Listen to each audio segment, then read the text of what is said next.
You click a button, you stream a show, you scroll through your feed. We do this stuff all day, every day, using a technology that's so seamless, it honestly feels like magic. But what is actually going on when you connect to Wi-Fi? Well, today we're going to pull back the curtain on that invisible world, and you'll see it's less like magic and a whole lot more like the world's fastest, most chaotic post office. I mean, we've all been there, right? You're in the middle of a movie, it starts to buffer, and you just find yourself glaring at that little plastic box in the corner, wondering what kind of sorcery is happening inside. It's this constant, invisible connection that we totally depend on, but let's be honest, most of us have zero idea how it actually works. It just feels magical. But here's the thing, it is not magic at all. Really, the best way to wrap your head around it is to think of it like an invisible, super high-speed postal service. Every little piece of data, from an email to a single pixel in a video, it's like a tiny letter being written, addressed, and then delivered at pretty much the speed of light. And your router, that little blinking box, is the post office at the center of it all. Okay, so our first stop in this invisible postal system is figuring out how the letter even gets written. How does a digital file, just sitting there on your computer, get all packaged up and ready to travel through the actual air? So at its very core, Wi-Fi is just radio. That's it. It's the same basic idea that brings music to your car. It sends information through the air using radio waves. The big difference, though, is that Wi-Fi uses much, much higher frequency waves. And that higher frequency is what lets it carry an absolutely insane amount of information. And these radio waves, they travel on specific channels, or frequencies. You've probably seen these before when you connect a new device, 2.4 gigahertz and 5 gigahertz. The easiest way to think of them is like different highways in the sky, built just for your data. Your router is basically a tiny radio station broadcasting on these highways, and all your devices are listening in and talking right back. Which, of course, brings us to the big question. All your data, a cat video, an email, whatever, it's just a long, long string of ones and zeros. It's digital. But radio waves, they're analog.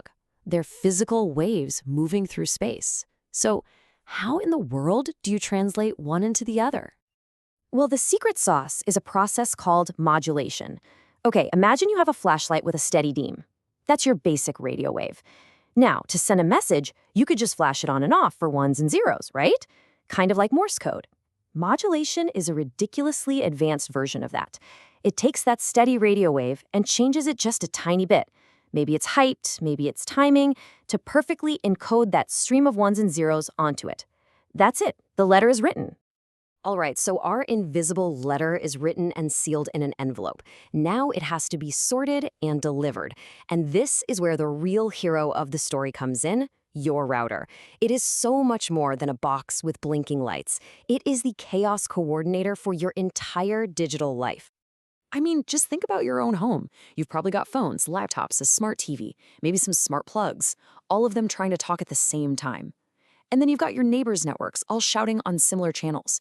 It should just be a huge, chaotic mess of signals, a total digital traffic jam.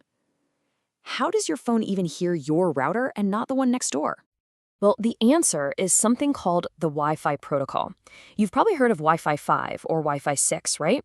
Those aren't just marketing buzzwords. They are these specific rulebooks that every single device has to follow to bring order to that chaos.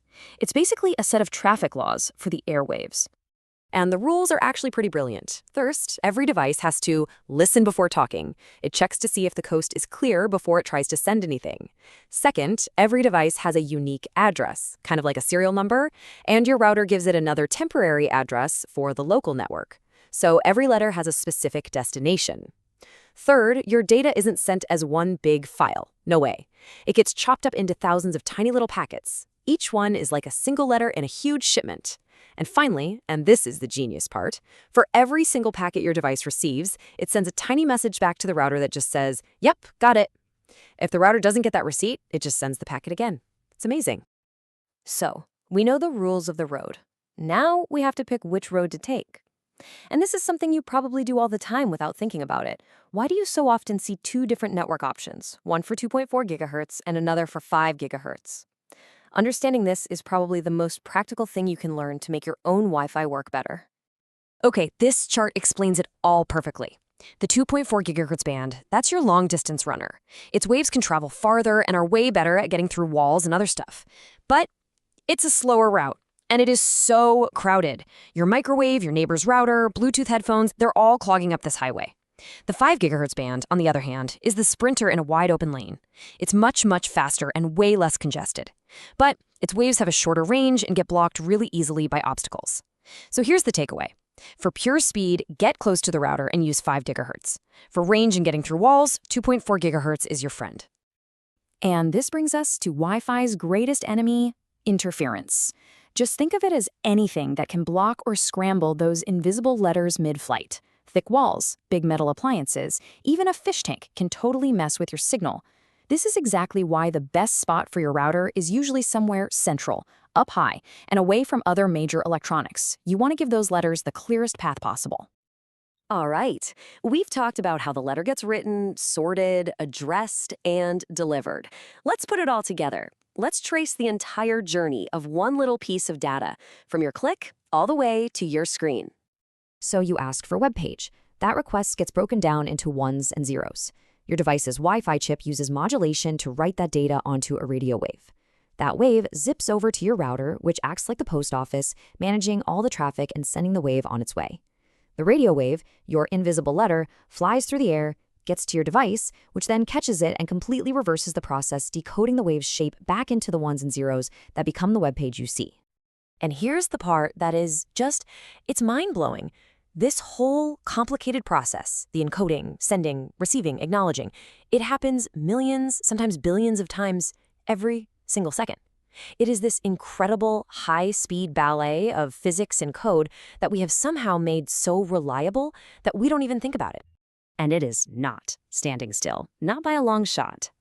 This tech is always evolving. New standards like Wi-Fi 7 are opening up brand new frequency highways, making everything wider and less crowded. It's all getting smarter, faster, and more efficient. This invisible post office is about to get a major upgrade. So the next time you hop on a network, maybe you'll see it a little differently. Not as some weird magic, but as this amazing invisible postal service working its tail off just for you. So the question is, now that we've demystified Wi-Fi, what other piece of everyday magic should we decode next?